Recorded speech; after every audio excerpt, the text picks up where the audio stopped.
Level 1. Nationalist Nostalgia. It starts innocent enough. Remember when things were better? When the country was great? When people had pride? This is the entry point. The gateway. Not full fascism yet. Just romanticizing the past. Every country has a golden age in its mythology. America in the 50s. Britain during the Empire. Germany before Versailles. Italy under Rome. The messaging is simple. We were great once. We can be great again. Politicians tap into this constantly because it works. It's emotional, it's comforting, and it bypasses logic. People feel like something's been lost, like decline is everywhere, even if the data says otherwise. Crime might be down, but it feels worse. The economy might be growing, but it feels broken. Manufacturing jobs disappeared, communities changed, traditions faded, and instead of addressing complex global economic shifts, it's easier to say, we lost our way. This level isn't dangerous on its own, but it's the foundation. Once you got people believing in a glorious past that needs restoring, believing that restoration is possible if only we had the will, you can start building on it. The nostalgia creates the emotional vulnerability that everything else exploits. If you want to see how far this rabbit hole goes, hit that subscribe button. Level 2. Us versus them. Now it gets specific. It's not just we're better before, it's we were better before they showed up. Suddenly, there's an enemy. Immigrants, minorities, political opponents, intellectuals, the media, globalists, whoever fits the narrative. The country's problems aren't complex economic or social issues. They're caused by those people. This is where tribalism kicks in hard. In-group, out-group. Real citizens versus invaders. Patriots versus traitors. Pure versus corrupted. The language shifts from we're having challenges to we're under attack, and attacks are always framed as existential. Not immigration policy needs reform, but they're replacing us. Not crime is a problem, but they're destroying our communities. Not we disagree on economics, but they're stealing our birthright. This level thrives on fear and anger. Give people an enemy, make that enemy both terrifying and contemptible, and they'll stop asking hard questions about who's actually in power.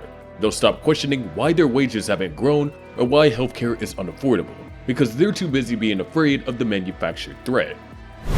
Level 3. Strongman worship. Enter the leader, not a politician, a savior, someone who promises to restore order, to fight back against the enemies, to make the country great again. Democratic norms? Weak. Debating compromise? For losers. Institutional checks and balances? Obstacles. What the country needs is strength, decisiveness, and a firm hand. The strong man talks about being the only one who can fix everything, who understands the real people, who isn't afraid to break the rules. Mussolini had it, Hitler had it, Franco, Pinochet, Marcos, Erdogan, Orban. They all cultivate this image. The leader becomes larger than life, beyond criticism, beyond accountability. Criticizing the leader isn't just disagreement, it's betrayal of the nation. Supporting the leader isn't politics, it's loyalty to the country itself. Rallies get bigger, more theatrical, more emotional. Symbols multiply. Flags, salutes, slogans, uniforms. The leader's face is everywhere. On posters, billboards, television. And the followers don't just vote for him, they worship him. He can do no wrong because he is the nation embodied. His victories are the nation's victories. His enemies are the nation's enemies. His will is the nation's destiny. Personality cult replaces policy discussion. Level 4. Media as an enemy. Can't have a strong man without destroying trust in information. Independent media becomes fake news, enemies of the people, controlled by elites or foreign interests. Journalists aren't doing their jobs, they're attacking the nation.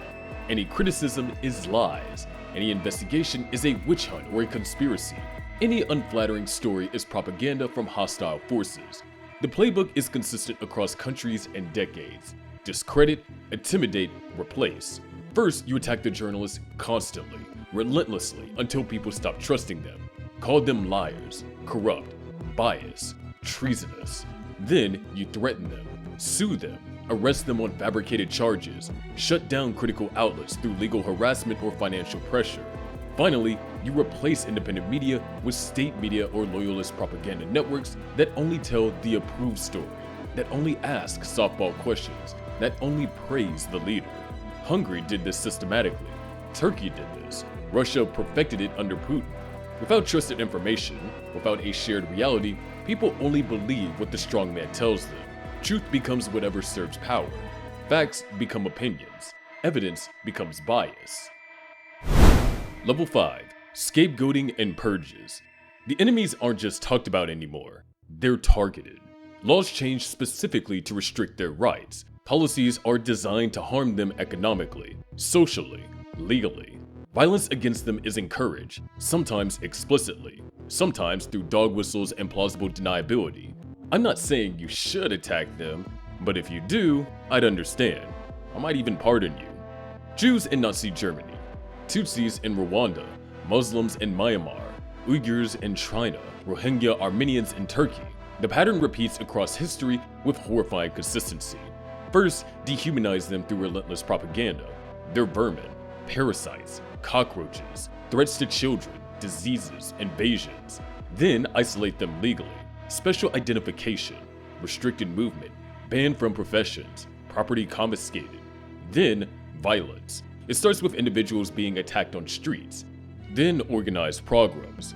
Kristallnacht didn't come from nowhere. It was the culmination of years of building hatred, of normalizing violence, of state-sanctioned persecution. And once the violence starts, it's nearly impossible to stop, because the population's been primed to see these people as threats, as less than human, as deserving of whatever happens to them. Purges follow naturally. Political opponents disappear into prisons or graves. Academics flee the country, if they're lucky. Activists are arrested on terrorism charges. Labor organizers vanish. Anyone who resists becomes the next target. Level 6. Totalitarian control. Democracy is gone. Not just weakened, but eliminated. Elections are either cancelled outright or rigged so thoroughly they're meaningless theater. Opposition parties are banned, destroyed, or reduced to controlled puppets. The courts serve the regime exclusively, rubber stamping whatever the leader wants. The military and police answer to the leader personally, not to the constitution or the state. Every institution is captured, every check on power is systematically removed. What you can say, read, watch, teach, research, all controlled. Dissent equals treason, which equals death. Nazi Germany, Fascist Italy, Franco's Spain, Salazar's Portugal. The state penetrates every aspect of life until there's no escape. Youth groups to indoctrinate children from age 5. Surveillance systems to monitor citizens constantly. Informants everywhere, in workplaces, neighborhoods, schools, so you can't trust neighbors, co-workers, even family members. The economy gets restructured entirely around the regime's priorities, usually militarization and enriching loyalists. Corporations collaborate because resistance means destruction, nationalization, or worse. Society becomes a machine with one purpose, serving the leader's vision. There's no private life anymore, no personal space, only the state. Even thoughts become crimes. Room 101 isn't just fiction, it's the logical endpoint. Level 7. Genocidal expansion. The final level. Fascism doesn't just want control domestically, it wants conquest, expansion, empire. Lebensraum, manifest destiny, Greater East Asia co-prosperity sphere. The logic is always the same. Our superior people deserve more space, more resources, more power. And those resources are currently occupied by inferiors who don't deserve them, who are wasting them, who are obstacles to our identity. So we take them, by force, by extermination if necessary. This is where fascism goes fully homicidal on an industrial scale. The Holocaust, the rape of Nanking, ethnic cleansing of the Balkans, Cambodia's killing fields, Rwanda's genocide. Fascist regimes eventually turn their dehumanization outward and their violence becomes systematic, bureaucratic, and industrial. Concentration camps with factory efficiency, death squads with quotas, systematic extermination with paperwork and train schedules. Millions dead, not as collateral damage in war, but as explicit policy, as the goal itself. The regime doesn't just kill enemies, it tries to erase entire peoples from existence, to remove them from history, to make it as if they never existed. And it's justified every step of the way with the same rhetoric that started at level 1.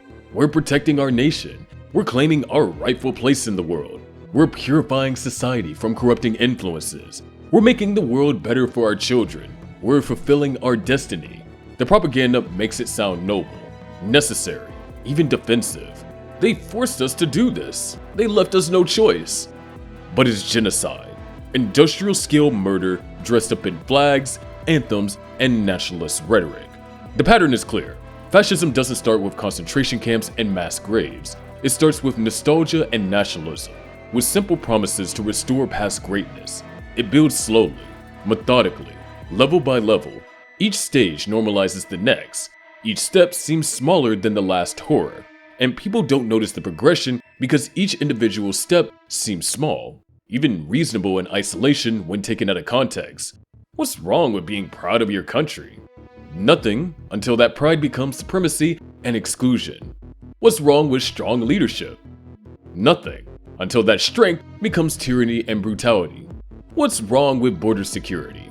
Nothing until security becomes ethnic cleansing and camps. History shows us the progression with brutal clarity. Every fascist regime followed roughly this path, just with different symbols, different scapegoats, different leaders, different national myths. But the underlying structure is the same. The psychological manipulation is the same. The incremental normalization of horror is the same. And the warning signs are always there, clear and obvious, if people choose to see them instead of making excuses or assuming it can't happen here. If this opened your eyes to the warning signs, subscribe. There's plenty more where this came from.